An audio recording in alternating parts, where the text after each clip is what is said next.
A continuación, Noticiero Telesucesos. Clasificación A. Apto para todo público. Un noticiero pensado para usted porque se lo merece. Nos acercamos a la realidad desde diferentes perspectivas. Noticiero Telesucesos. Primera parte del Noticiero Telesucesos con las noticias más importantes del día.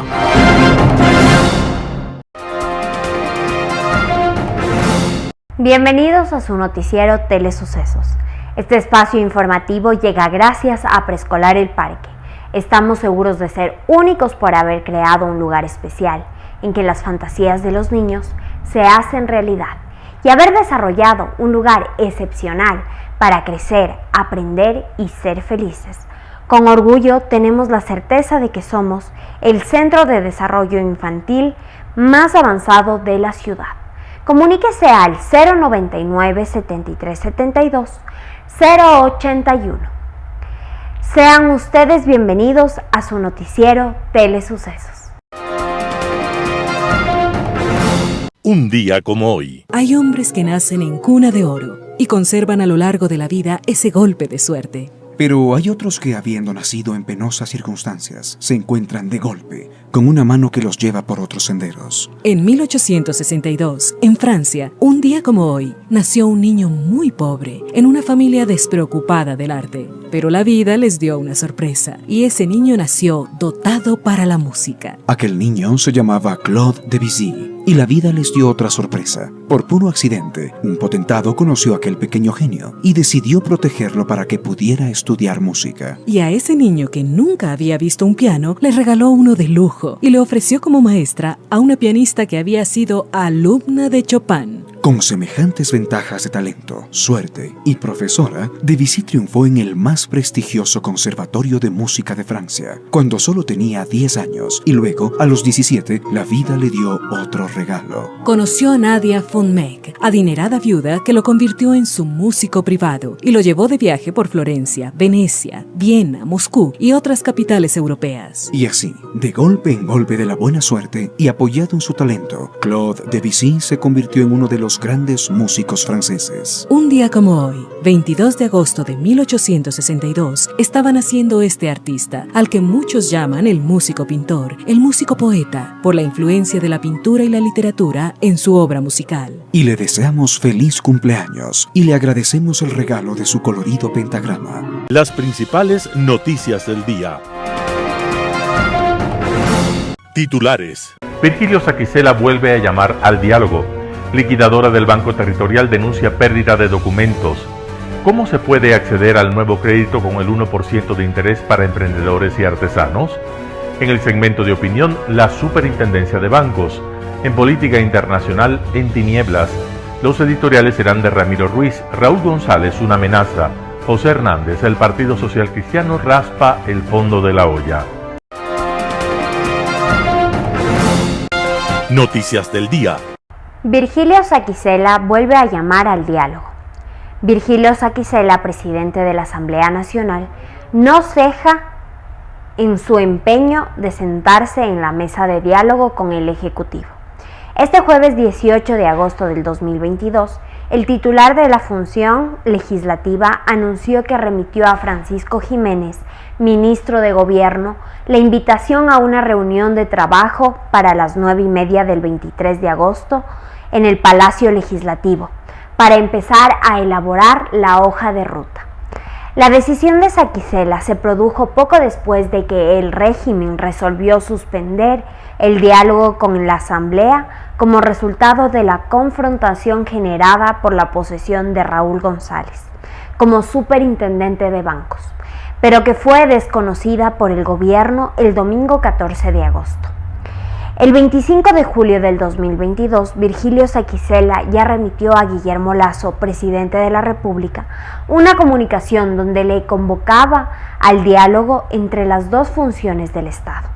4 días más tarde, la respuesta a aquel pedido llegó del secretario de Política, pero puso condiciones. Para el régimen, los temas que deben incluirse en el debate tienen que estar enfocados en la generación de empleo, promoción de inversiones y problemática de la seguridad ciudadana. La liquidadora del Banco Territorial denuncia pérdida de documentos. Raúl González ejerció como superintendente de bancos, aunque hasta ahora no ha sido reconocido por el gobierno ni ha podido asumir el despacho. La Asamblea Nacional posesionó el 11 de agosto de 2022 a González en medio de una polémica jurídica, pues no se había respetado una decisión judicial que había anulado su designación por parte del Consejo de Participación Ciudadana y Control Social. En medio de esa pugna, González actuó como superintendente el 12 de agosto de 2022 y cesó en sus funciones a la liquidadora del Banco Territorial, Anita Jubín. González tomó esa decisión precisamente en el banco donde ejerció como liquidador entre el 29 de julio de 2021 y el 25 de julio de 2022. En lugar de Jubín, González nombró a Carlos Mora, un hombre de su círculo de confianza. Permaneció como liquidador del Banco Territorial entre el 12 y el 15 de agosto de 2022, luego de que la Superintendencia de Bancos dejara sin efecto la acción de personal mediante la cual se nombró a Raúl González al frente del organismo. Pero, en los días que Mora estuvo como liquidador del Territorial, varios documentos fueron movidos y otros desaparecieron, según Anita Jubín, que luego de reintegrada al cargo denunció esto. Por eso Jubín puso una denuncia el 17 de agosto de 2022 ante la Fiscalía por presunto delito de daño al bien ajeno. Todo esto ocurrió, según la liquidadora, sin cumplir los procesos legales y los protocolos, pues nunca se dio el acta de entrega y recepción de documentos. ¿Cómo se puede acceder al nuevo crédito con el 1% de interés para emprendedores y artesanos? El gobierno de Guillermo Lasso acaba de lanzar una nueva línea de financiamiento dirigida a todas las personas naturales, catalogadas como microempresas, artesanos, pequeños productores y emprendedores. Los créditos son de hasta $5,000 a 30 años plazo y con una tasa de interés del 1%. Las cuotas mensuales de pago, según las autoridades, dependerán de las condiciones económicas de cada solicitante, pero fluctúan entre $18 y $40.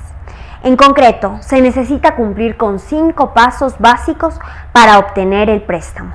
Primero, registrar la actividad productiva. Segundo, obtener certificado oficial en la misma web de MIPRO. Tercero, obtener y llenar la solicitud de crédito. Cuarto, acudir a la agencia más cercana de Banecuador con documentación. Quinto, análisis financiero por Banecuador. Según el presidente Guillermo Lasso, en una primera etapa se colocarán $21,6 millones, pero hasta finales del 2022 se espera llegar a $100 millones. A esta nueva línea de crédito se suma otra dirigida específicamente a la producción agropecuaria y que comenzó a otorgar desde inicios de este año. Entrevista del día. En entrevista con Radio Sucesos la mañana de este viernes, Juan Cubi, analista político, habló sobre las elecciones electorales del 2023. Escuchemos lo que dijo. Y bueno, Juan Cubi escribe un artículo muy interesante en la revista Plan B que les invito a que lo lean. Se llama La legitimidad ilegítima. Y ahí se menciona, ¿no?, de este revoltijo electoral, que no existe ninguna tienda política que mantenga, dice en su artículo, una mínima coherencia política o ideológica de cara a las próximas elecciones. Las alianzas se distinguen por una irracionalidad y una extravagancia desbordada. Sin embargo, dice, nadie quiere tomar al toro por los cuernos, es decir, analizar seriamente la debacle del sistema representativo heredado del viejo liberalismo que estamos viviendo y que refleja lo que estamos viviendo respecto a las elecciones que se vienen en 2023. Como mencionaba, alianzas irracionales, falta de ideologías, y como sabemos en la política se tuesta hasta los granizos, pero ¿qué estamos viendo y por qué llegamos a esta situación como mencionaba usted, heredada del sistema político del viejo liberalismo? Yo hago alusión a una crisis que se viene arrastrando desde hace mucho tiempo y que ha derivado en lo que estamos viviendo en este momento. No es una novedad, porque ya en las últimas elecciones ha habido indicios de esta situación, pero yo creo que cada vez se deteriora más el sistema representativo. Es decir, los representantes no están representando a la ciudadanía, a los electores, a la gente que vota por ellos. Entran en una lógica de reparto del poder entre grupos, personas, amigos, familias, y de esa manera lo que están haciendo es dinamitando la institucionalidad, la poca institucionalidad que le queda al país. Entonces, en este momento asistimos a un proceso electoral donde ya prácticamente en el Ecuador no se sorprende nadie de las alianzas, de los acuerdos, de las candidaturas que se están forjando para las próximas elecciones. Como decía un conocido amigo mío, decía, esto es como que se fuera una competencia en un hipódromo donde existen una serie de caballos y una serie de jinetes. Y los caballos buscan un jinete y los jinetes buscan un caballo para poder participar en la carrera. Y entonces se prestan, se acomodan, se alquilan los caballos de los jinetes, al igual que se hacen con los partidos políticos en el Ecuador. Ese es el gran problema, Verónica. Un gran problema. Y bueno, ¿cómo llegamos a esta situación? Porque usted menciona muy bien en su artículo que, bueno, es un tema del sistema político, de una especie de debacle del sistema político. Y, por ejemplo, menciona, la derecha liberal continúa santificando la democracia representativa a pesar de su evidente fracaso. Evita una reflexión elemental. Si la representación adolece de una naturaleza espuria, entonces es imposible que exista democracia. Y no obstante, los voceros e intelectuales de esas élites liberales descalifican cualquier otra forma de representación que no responda a sus propios parámetros. Por ejemplo, lo que menciona la movilización social. Mire, en los últimos años, estoy hablando por lo menos en los últimos 70 años, desde que empiezan a generarse una serie de crisis a nivel mundial, las expresiones sociales, los movimientos sociales cobran un protagonismo importantísimo. Pongo por caso el movimiento de mujeres, ¿no? No necesitan las mujeres ganar una elección, fundar un partido para poder colocar en una sociedad una agenda de cambio, ¿no? Lo mismo ocurre con los grupos ecologistas. Esa es la realidad de la política, esas son expresiones que cambian una sociedad. Y sin embargo, los partidos formales ya no representan esas opciones. Los partidos formales siguen anclados en una vieja forma de ver la política, que es esta representación. Lo que yo analizo en ese artículo es que si hablamos de una democracia representativa, que es una creación del liberalismo moderno, pero los representantes ya no representan a nadie, entonces ¿de qué democracia estamos hablando? Hay que volver a plantearse cómo se legitima las formas de representación de manera que las personas que actúan en el campo público, del mundo de la política, realmente cumplan una función colectiva, no individual, no grupal. Es decir, que la gente que va a una asamblea, por ejemplo, a un parlamento, responda a sectores de la sociedad que tienen un proyecto de cambio. ¿Sí? Le traigo como ejemplo lo de las mujeres y los ecologistas, porque son movimientos que han sido muy determinantes en la estructuración de las formas de hacer política y de poder en los últimos años. Han tenido una influencia definitiva en la sociedad, igual que los movimientos sociales como el movimiento indígena. Pero si usted ve la representación en el espacio formal, no se corresponde con esa realidad. Por lo tanto, lo que yo sugiero es que hay que entrar a discutir seriamente cómo hacemos para que la representación en la parte formal e institucional de la política se compadezca o corresponda con la realidad de una sociedad. Por otro lado, Andrea Hidalgo, concejal de Quito, habló en Radio Sucesos sobre la operación del metro de Quito. Veamos la nota. Preocupaciones respecto a ciertos temas que quieran en torno al metro de Quito, sistema de recaudación, reorganización de frecuencias, etcétera, tantas cosas que requieren una operación de una obra tan importante para la ciudad. Y para ello hemos invitado a la concejala de Quito, Andrea Hidalgo, quien también ha cuestionado mucho este tema y comparte las preocupaciones de muchos ciudadanos sobre la operación del Metro de Quito. Gracias, Andrea, por estar con nosotros. Bienvenida. Y bueno, ¿qué podemos comentar después de esta sesión del Consejo Metropolitano en lo que los concejales pudieron escucharle al gerente del Metro de Quito? Y bueno, ¿qué nos puede comentar en torno a estas preocupaciones respecto a la operación del Metro de la capital? Bienvenida. Como tú lo acabas de mencionar, es una obra carísima, que aparte de que ha costado más de $2.000 millones a la ciudad, le sigue costando en esta espera por su funcionamiento. Vemos que en definitiva no se han tomado decisiones de la implementación de lo que fue la aprobación de la ordenanza en su momento para la reestructuración de rutas y frecuencias. No se ha podido tener informes ni la certeza de cuándo se va a dar esta implementación. En temas de reformas geométricas, no solamente es cuestión de decir el metro va a funcionar, están haciendo para que eso pase. Y esa es realmente la falencia o la preocupación que tenemos todos nosotros. No hay reformas geométricas en la parte de superficie, no hay lo que es cambios en señalética horizontal y vertical que van a influir para el buen funcionamiento y operación del metro. Tenemos que no conocemos cuándo se va a dar la implementación del sistema integral de recaudo, y esto no es el pretexto de que el metro no ha entrado en funcionamiento. Tenemos una empresa de pasajeros donde debía implementarse el sistema integral de recaudo, que no se lo ha hecho. Aquí existen pérdidas millonarias en lo que es la recaudación de los pasajes. Existe evasión, existe malversación y no se ha hecho absolutamente nada, no se han tomado decisiones.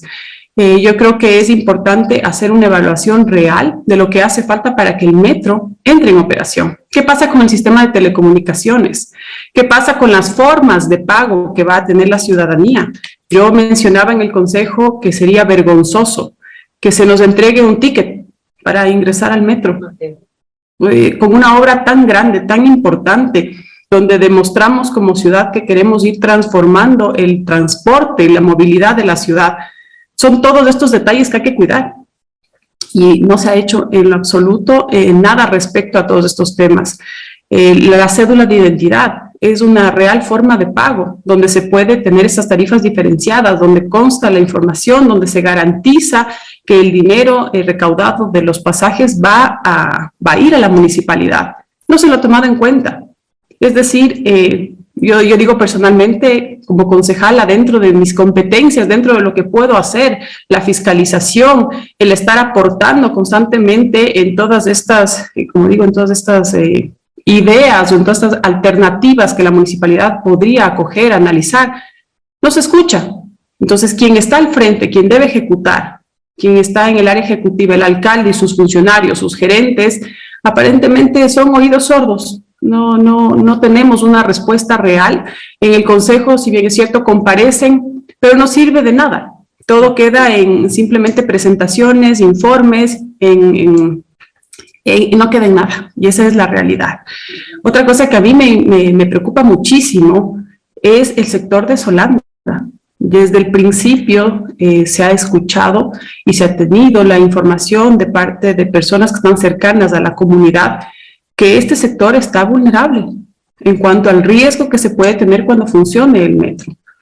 Yo solicitaba se nos entregue un informe con firma de responsabilidad respecto a lo que es seguridad y riesgo en este sector, que es fundamental para que entre en operación. Hay que garantizar la vida de todas estas personas del sector de Solanda. No solamente estamos hablando de las estructuras, de las viviendas que están afectadas, sino de la vida de las personas que están en este sector y que sí, otra vez fueron recibidas en el pleno del Consejo Metropolitano, se las escuchó, pero no se ha hecho nada. Entonces, aquí entra esa frustración o realmente ese sentimiento de tristeza o de desgano ya que se tiene de seguir escuchando informes y que no pase nada.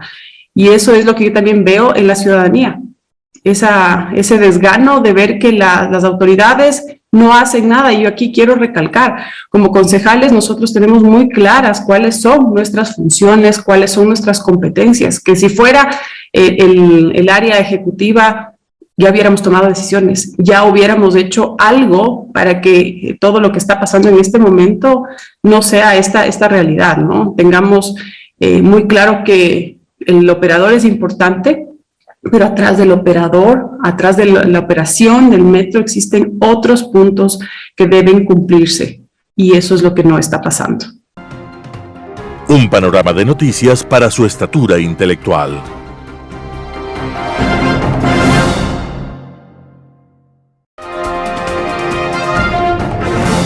Opinión. Estimados amigos y amigas, bienvenidos a este programa de Telesucesos. Hoy vamos a comentar un tema que es importante para el país, importantísimo para los clientes y los depositantes del sistema bancario y financiero del Ecuador, Superintendencia de Banco. ¿Qué ha pasado? Es realmente lamentable y censurable lo que está ocurriendo con un organismo estatal de gran importancia. La Superintendencia de Banco tiene funciones constitucionales para supervisar, para controlar, regular la actividad bancaria de los bancos privados, de los bancos públicos, de las mutualistas, igual que la seguridad social. Ellos, la superintendencia, a través de sus técnicos, tienen la obligación y tienen el derecho y las facultades para analizar institución por institución su estado financiero, si está suficientemente capitalizado o no, si las políticas en general son adecuadas o no, etcétera. Todo esto lo hacen bajo un objetivo: defender la estabilidad bancaria y financiera de la institución, del sistema y del país, y proteger de esta manera a los depositantes que tienen su dinero en diferentes formas en la banca: depósitos de ahorro, depósitos en cuenta corriente, depósitos a plazo, etcétera, etcétera, etcétera. Desde febrero no hay superintendente de bancos titular. La Asamblea Nacional, bajo una serie de circunstancias, decidieron seguir un juicio político a la señorita Rura Regui y la cancelaron, la censuraron y tuvo que abandonar el puesto. Un error de la Asamblea Nacional, pero bueno, que son los hechos políticos. Y el presidente, frente a esa decisión de la Asamblea Nacional, decide elaborar una terna y enviar la terna al Consejo de Participación Ciudadana y Control Social, que es el organismo que nombra, no posiciona, sino nombra 3 personas. El Consejo de Participación, haciendo uso de sus facultades, comienza un análisis de la terna y de todas las personas que están en la terna enviadas por el señor presidente y decide descartar la primera persona que estaba. Error del Consejo de Participación Ciudadana. La señorita María Guerrero, que estaba en primer lugar, una muy buena profesional. Pero bueno, esos son los hechos nuevamente políticos del Consejo de Participación Ciudadana y Control Social. Y deciden nombrar a un señor González, que estaba en la lista, pero no en el primer lugar, que es lo que deseaba el presidente de la República. Ese es el mensaje que enviaba el presidente: nómbrenme a la primera persona. Tradicionalmente, el Congreso, que antes tenía esa función y no había Consejo de Participación Ciudadana y Control Social, cuando recibió una terna del presidente de la República para contralor, procurador, superintendencia de compañía, etcétera, el mensaje que se daba tradicionalmente es que el Congreso nombraba, nominaba y posesionaba a la primera persona que estaba en la terna. Esa era la tradición. Esa tradición se eliminó hace algunos años atrás por X motivos políticos. En todo caso, señores, sencillamente sale una decisión de una señorita o señora juez de San Borondón que decide por X motivo en que alguien presenta una denuncia, etcétera, etcétera, etcétera, y le dice al Consejo de Participación y Control Social: ustedes han incurrido en errores al nombrarlo al señor González, irregularidad en los procedimientos, etcétera. Por lo tanto, el acto de nombramiento del señor González que ustedes han hecho es nulo, de nulidad absoluta. Por lo tanto, señores, ordena a la juez de San Borondón: eso está nulo, pidan al presidente como Consejo de Participación que se sienta enviar una nueva terna. El Consejo decide acoger la sugerencia de la señorita juez de primera instancia y manda al presidente la decisión de la jueza y le pide que mande una nueva terna. Pero también la señorita juez o la señora juez de San Borondón le dice a la Asamblea Nacional: prohibido que ustedes posesionen al señor González como superintendente nuevo titular. Prohibido. No pueden ustedes hacer eso. La Asamblea Nacional se queda paralizada frente a esa decisión de la señorita o señora jueza de San Borondón. No hace nada momentáneamente. Pero por un otro motivo, en un momento dado, primero el presidente envía la nueva terna al Consejo de Participación Ciudadana y Control Social, y el presidente de ese organismo dice: vamos, dentro de nuestra facultad, a analizar todo el proceso nuevo. Y en segundo lugar, la Asamblea Nacional decide, amigo, por la vía virtual, posesionar al señor González como nuevo suplente de banco. Imagínese lo que hace la Asamblea. Y hay un conflicto jurídico y político. Y el presidente decide dar orden: no me permitan la entrada al señor González, desconozco su autoridad, no puede ser el nuevo superintendente de banco, punto, liquidado el asunto. Y ahora está en proceso, sencillamente, el nombramiento del nuevo superintendente. Pero ha estado vacía esa superintendencia por algún tiempo. Esto es censurable, eso no puede ser. Tiene que corregirse todo esto, tiene que corregirse, estimados amigos. Y ese es el mensaje al gobierno, a la Asamblea Nacional. Punto. Hasta la próxima semana, queridos amigos. Y es lamentable lo que ha pasado en la superintendencia de bancos. Global Hoy con Alan Carney. El larguísimo crepúsculo que vive Cuba ha dado paso ya a la noche, a la total oscuridad que envuelve a la isla. El descenso a las tinieblas opera en múltiples planos, desde el físico hasta el anímico, siendo este quizás el más lamentable por su corrosivo efecto en la actitud de la población, cuya visión de futuro es la de un túnel cada día más oscuro.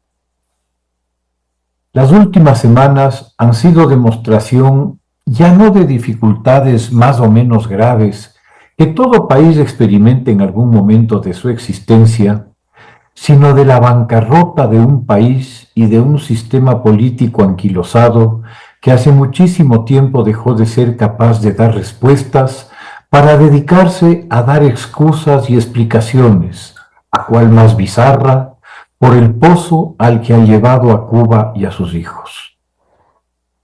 El preludio inmediato fue la explosión y posterior incendio de un emblemático hotel de lujo, el Hotel Saratoga de La Habana, que se habría originado, según las autoridades, en una fuga de gas. El incendio provocó la muerte de 45 personas, entre ellos varios de los preciados turistas extranjeros, que son una de las principales y casi únicas fuentes de divisas para el régimen, junto con las remesas que envían al país los millones de cubanos que han logrado escapar de la isla y encontrar en otros lares el futuro que en su país les ha sido negado.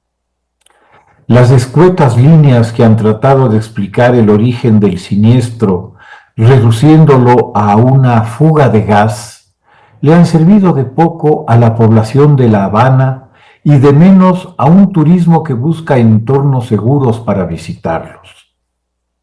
La acción de la que fue capaz el régimen fue declarar duelo nacional por los muertos de la tragedia.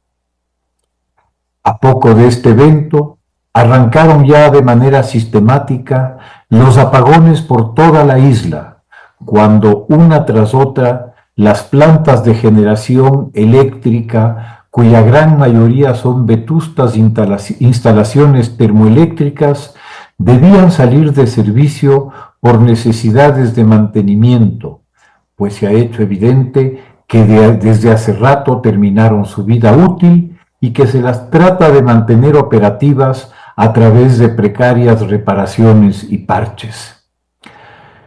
Hace poco más de un año, en julio de 2021, se produjeron en el país, en varias regiones del país, unas inéditas protestas populares que sacudieron al régimen y lo obligaron a actuar dentro del ámbito donde sí está al día, el de la represión y la persecución a la disidencia.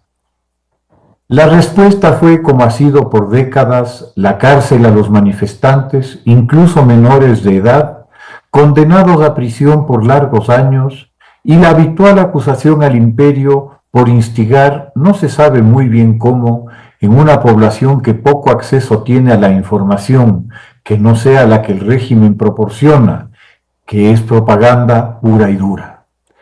El opresivo verano cubano, con su demanda de ventiladores o de aire acondicionado, aumenta la demanda energética e impone una carga adicional a un sistema eléctrico que, como el político, ya no da más.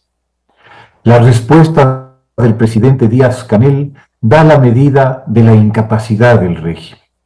El gobierno que apaleó, encarceló y torturó a sus detractores, que condenó a los que osaron protestar a más años de prisión que los de vida de los sentenciados, ahora ha pedido comprensión al país. No se entiende mucho qué es lo que se debe comprender. El régimen lleva en el poder más de 60 años. No parecería razonable aducir falta de tiempo en la implementación de su agenda. Tampoco se puede reclamar a la oposición política que ni siquiera existe, pues oficialmente Cuba es un país de partido único, el comunista, por más señas, marxista-leninista, donde, de acuerdo a la propaganda oficial, se ha establecido la dictadura del proletariado. Por lo que se ha podido ver, ese proletariado no se identifica mucho con tal condición y no parecería satisfecho por la gestión que realiza el régimen a su nombre. Que el gobierno los califique además de gusanos, de contrarrevolucionarios, de agentes del imperialismo yanqui, tampoco contribuirá a una mayor lealtad hacia ese régimen. Para continuar con los desastres, justamente hace una semana se produce el incendio y la explosión de la más importante terminal de combustibles de Cuba en la provincia de Matanzas, según el gobierno a causa de un rayo. Durante días el fuego queda fuera de control pese a los esfuerzos de bomberos no muy bien equipados, como se desprende de la lista de muertos que entre ese abnegado personal se han producido y que suman ya 16 víctimas, calcinadas hasta el punto de hacer imposible su identificación. Las aterradoras imágenes de los depósitos en llamas y de las explosiones daban fe de la gravedad del flagelo. Las enormes nubes de humos tóxicos obligaron a la evacuación de miles de personas ante el riesgo de graves enfermedades respiratorias. El fuego ardió hasta que se consumió el combustible a lo largo de 4 o 5 días, dejando una imagen desoladora de las instalaciones vueltas inservibles por el siniestro. Nuevamente, la respuesta del gobierno ha sido declarar el duelo nacional por los muertos. Esta sucesión de eventos catastróficos no se puede mirar como coincidencias aisladas. Lo que se está evidenciando es un país que se está desintegrando como sociedad moderna, retrocediendo aceleradamente a un nivel alarmante de carencias y limitaciones para la población. Está muy clara la quiebra de un sistema en el que se ha insistido por años, pese a las múltiples experiencias de su fracaso. Tras la implosión del Imperio Soviético en 1992 y las previas revueltas para salir de ese modelo fracasado en los países de la Europa Oriental, los demás estados que se habían inscrito en tal esquema sacaron las lógicas conclusiones y emprendieron una serie de cambios profundos, reconociendo la necesidad del mercado como vehículo para el bienestar, el progreso y la modernización de sus sociedades. El éxito chino, encabezado por el visionario Deng Xiaoping, así como el de Vietnam y otros países de Indochina, dan la medida de un liderazgo capaz de adoptar una actitud pragmática, así le toque dejar de lado las teorías y las utopías. Ni Cuba ni Corea del Norte tuvieron en ese momento la capacidad o la voluntad de corregir un rumbo que llevaba al abismo. Los dos regímenes tienen el dudoso mérito de ser los dinosaurios sobrevivientes de un parque jurásico ya cerrado.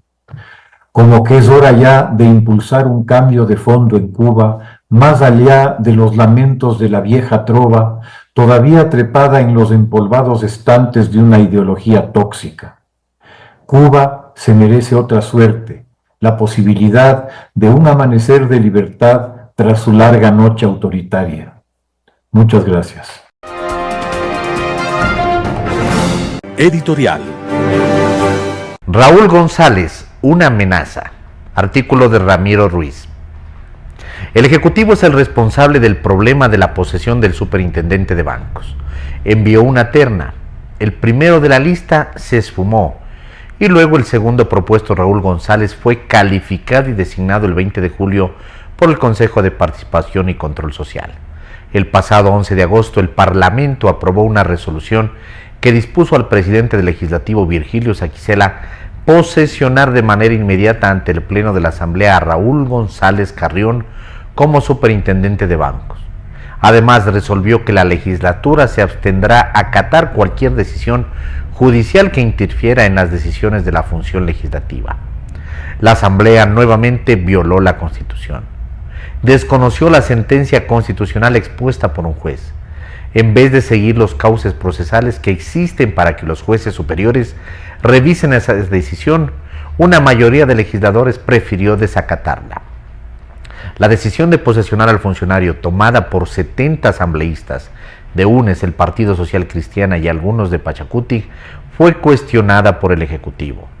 Amenazó con acciones de inconstitucionalidad por desacato a una resolución de autoridad competente. Hasta el momento, no existe ninguna solicitud de esa naturaleza en la Corte Constitucional. Los asambleístas deben saber que en el país se vive en un Estado de Derecho. La Corte Constitucional tiene que determinar sobre las responsabilidades porque hay elementos que se violentaron e incluso se arrogaron funciones. Si el Ejecutivo es responsable, también lo es la Asamblea. Se pasó de lista y lo posesionó a pesar de existir una acción de protección y conocer que el Consejo de Participación tramita una nueva terna enviada por el Ejecutivo. Mientras tanto, la Policía Nacional rodea el edificio de la Superintendencia de Bancos para impedir el ingreso del desheredado. El Ejecutivo, la Asamblea Nacional, el Consejo de Participación Ciudadana y la Justicia han convertido a la designación del superintendente de bancos en un enredo jurídico y político. El proceso debía ser lógico y normal. El presidente Guillermo Lasso enviaba una terna al Consejo de Participación Ciudadana y este seleccionaba el mejor perfil para que sea posesionado por la Asamblea Nacional como nuevo superintendente de bancos. Pero la manipulación política entre las tres funciones involucradas, Ejecutivo, Legislativo y Consejo de Participación y Control Social, ocasionó un gatuperio de acusaciones y necedades.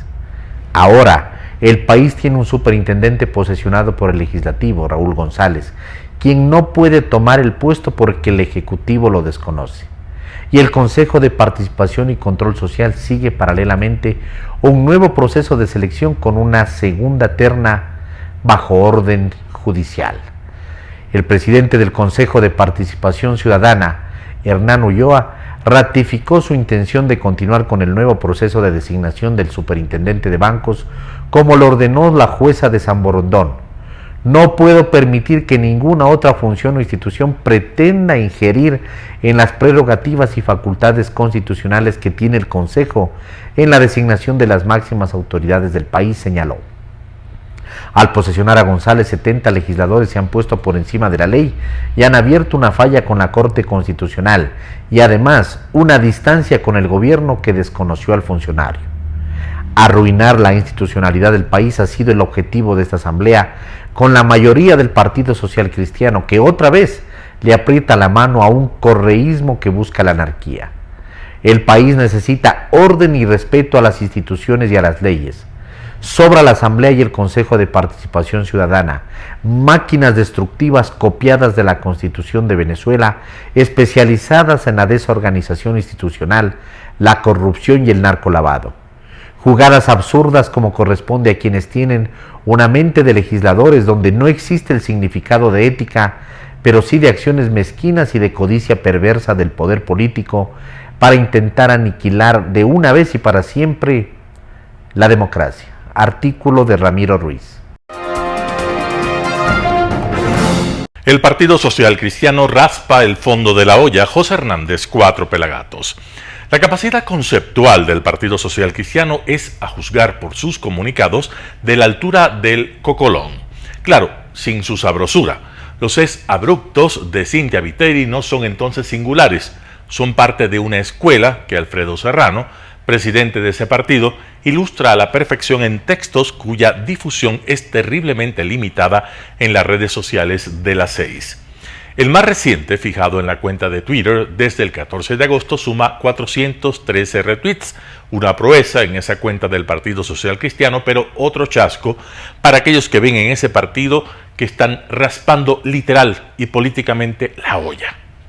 Eso constituye un enorme tema de preocupación porque la democracia necesita partidos serios, no remedos, y el comunicado aludido es, además, sobre el tema más grave y doloroso del momento, la explosión terrorista en el barrio del Cristo del Consuelo en Guayaquil, que dejó 5 muertos y 17 heridos.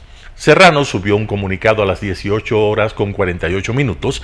Si se considera que el atentado tuvo lugar a las 4 horas de la madrugada, el presidente del Partido Social Cristiano se tardó casi 15 horas para producir 2 párrafos que ilustran la esquizofrenia que padece un gran porcentaje de los políticos en el país. Ni una línea sobre los heridos, ni sobre los muertos, ni sus familiares, ni familiares de los familiares, ni una señal de humanidad.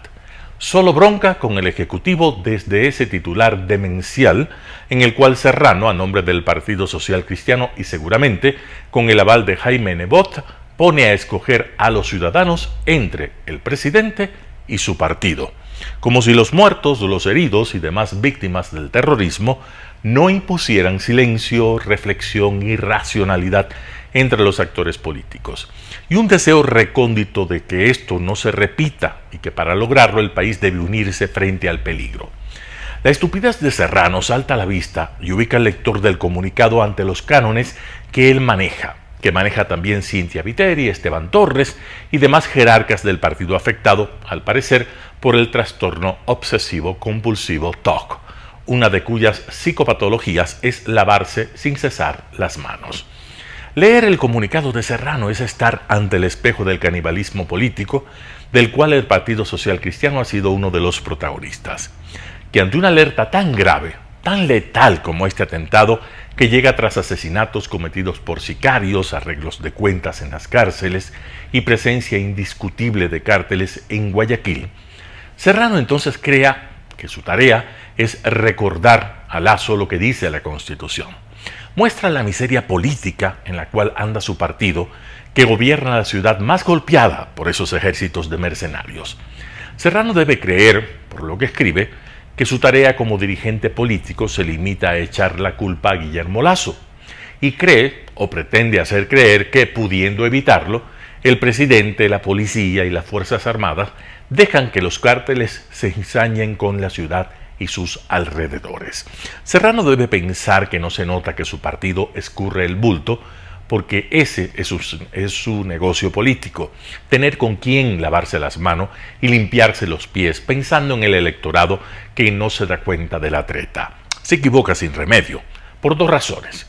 Si el Partido Social Cristiano tiene la fórmula para evitar el terrorismo y la violencia en Guayaquil, los ciudadanos no le perdonarán no ponerla sobre la mesa.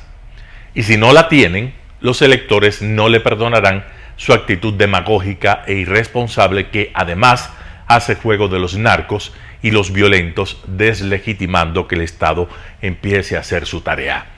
Y no ha hecho durante décadas, porque el Partido Social Cristiano, ¿por qué no dice nada del correísmo, que fue el que acabó con la base de Manta? Puso radares chinos chimbos, permitió que Raúl Reyes habitara en el país, lavó la cara a grupos violentos y metió a centenares de ellos en Alianza País. Alfredo Serrano no solo habla mal, muy mal de él, habla mal de su partido, habla muy mal de Jaime Nebot. Hay enanismo conceptual, intelectual, político y ético en su comunicado. Hay incompetencia, irresponsabilidad y estulticia. Es infame que ante la desgracia de la ciudad que el Partido Social Cristiano administra hace 30 años, el presidente de ese partido crea que la opinión aplaudirá la nadería que tardó 15 horas en escribir. Infame tiene un gran número de sinónimos que todos calzan en el caso del comunicado de Serrano. José Hernández, 4 Pelagatos. Noticias internacionales. Allen Weisselberg, que fue director de finanzas de la organización Trump, se declara culpable de fraude fiscal. El exdirector financiero de la empresa de Donald Trump se declara culpable de fraude fiscal. Allen Weisselberg, que fue director de finanzas de la organización Trump, ha afirmado haber conspirado durante años con la empresa en una trama de fraude fiscal. Weisselberg, que trabajó para Trump durante años y está considerado uno de sus más fieles trabajadores, se enfrenta a una pena de 5 meses de cárcel, 5 años de libertad condicional y a pagar una multa de $2 millones tras un acuerdo con la Fiscalía. Oposición nicaragüense llama a la abstención en las elecciones municipales. Las elecciones municipales de Nicaragua ya tienen fecha. Serán el 6 de noviembre. El Consejo Supremo Electoral convocó a los partidos políticos a participar para la elección en alcaldías, vicealcaldías y consejos de los 153 municipios del país. Y la primera dama, Rosario Murillo, le recordó a los aspirantes lo que ocurrió a 7 precandidatos presidenciales que buscaban competir contra la reelección de Daniel Ortega. Todo lo que se haga en el contexto del proceso electoral debe hacerse en cumplimiento de nuestras leyes, la ley de agentes extranjeros, la ley de defensa de los derechos del pueblo, la independencia, la soberanía y la autodeterminación. A las urnas están convocados más de 4 millones de nicaragüenses, pero la oposición desde ya denunció que no participará de los comicios, porque los partidos políticos Ciudadanos por la Libertad y Restauración Democrática siguen ilegalizados. Desde luego que la oposición nicaragüense no va a reconocer los resultados. Opositores y analistas coinciden en denunciar una vez más que el mandatario nicaragüense Daniel Ortega hizo caso omiso al llamado de la comunidad internacional, que pide reformas al sistema electoral, así como la participación de la disidencia. Desmanteló toditita las posibilidades de unas elecciones creíbles. Además del partido Frente Sandinista, otros 4 partidos políticos están habilitados para participar en los comicios, pero la oposición los considera colaboracionistas. Donaldo Hernández, Voz de América. Zaporizhia y la exportación de granos centran la visita de Erdogan y Guterres a Zelensky en Ucrania. La invasión rusa de Ucrania y especialmente la situación de la central nuclear de Zaporizhia y las exportaciones de grano ucraniano centraron la reunión trilateral de los presidentes de Ucrania y Turquía con el secretario general de la ONU en Leópolis. Recep Tayyip Erdogan trajo un mensaje conciliador de Rusia poco o nada creíble para Volodymyr Zelensky. Me sorprende mucho que quieran algún tipo de paz, decía el presidente ucraniano. Gente que asesina, viola y ataca a nuestros civiles con misiles todos los días no puede querer la paz. Primero, deben abandonar nuestro territorio. Igualmente revisaron el avance en el desbloqueo de la exportación de cereales desde Ucrania. Por ahora han salido unos 25 buques y 625.000 toneladas. Estamos viendo signos de que los mercados globales de alimentación se están estabilizando, pero no nos ilusionemos. Queda mucho camino antes de que estas novedades se traduzcan en efectos en la vida diaria de la gente, en sus panaderías y sus mercados. Las cadenas de suministro siguen con interrupciones. Los costes de energía y transporte son inaceptables. De la reunión salió igualmente una petición para detener las acciones militares en la central nuclear de Zaporizhia y que se acuerde su uso como infraestructura únicamente civil. No queremos otra Chernóbil, decía Erdogan. Turquía está ejerciendo su influencia para poner fin al conflicto con una solución diplomática. Turquía ha permanecido y seguirá permaneciendo junto a nuestros amigos ucranianos mientras tanto. Turquía y Ucrania firmaron además varios acuerdos para la reconstrucción de infraestructuras, muchas de ellas devastadas por los constantes bombardeos rusos. Por su parte, Guterres visitará este viernes el puerto de Odesa, en el sur de Ucrania, y el sábado viajará a Estambul para conocer el centro de coordinación conjunta creado para inspeccionar los buques que participan en la exportación de cereales. Los colegios en Ucrania podrán recibir alumnos si cuentan con un refugio antibombas. En medio de la guerra, algunos colegios en Ucrania podrán recibir a sus alumnos en septiembre. Esto será posible solo en zonas no afectadas actualmente por la guerra y en colegios que cuenten con un refugio antibombas. En este colegio de Ivanivka se han sustituido las ventanas y se están tapando los agujeros de bala. Vamos a renovar las escaleras y a pintar flechas que apunten al sótano.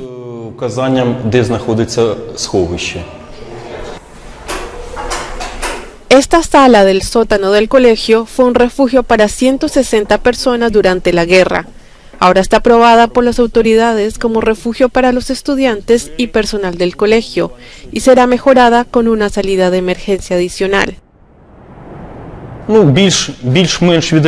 Esta sala está más o menos terminada, estamos en plena renovación, estamos cambiando el cableado eléctrico, vamos a poner unos bancos aquí, colocaremos una pizarra y una pantalla de televisión. Según lo previsto, el 1 de septiembre comenzarán las clases. Para el director del colegio, la guerra continúa, pero también la vida, y los niños necesitan ir al colegio.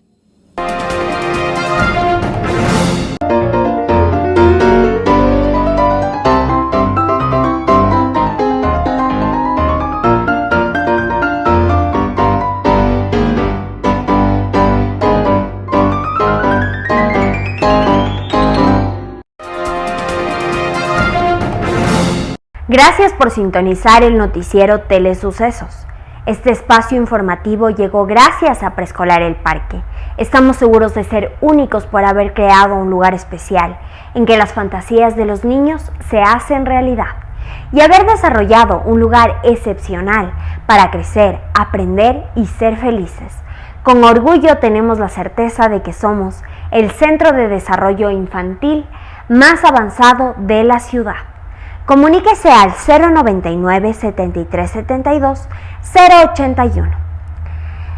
Síganos en nuestras redes sociales: Facebook Telesucesos Quito, Instagram @telesucesos_, Twitter @telesucesos29, YouTube Telesucesos HD y en nuestra página web telesucesos.net.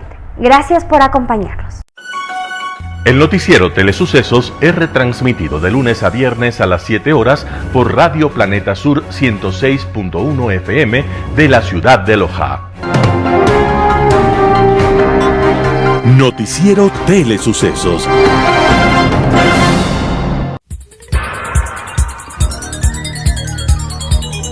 Las opiniones vertidas en este espacio por la producción y dirección del programa son de exclusiva responsabilidad de sus autores y de quienes intervienen en ellos.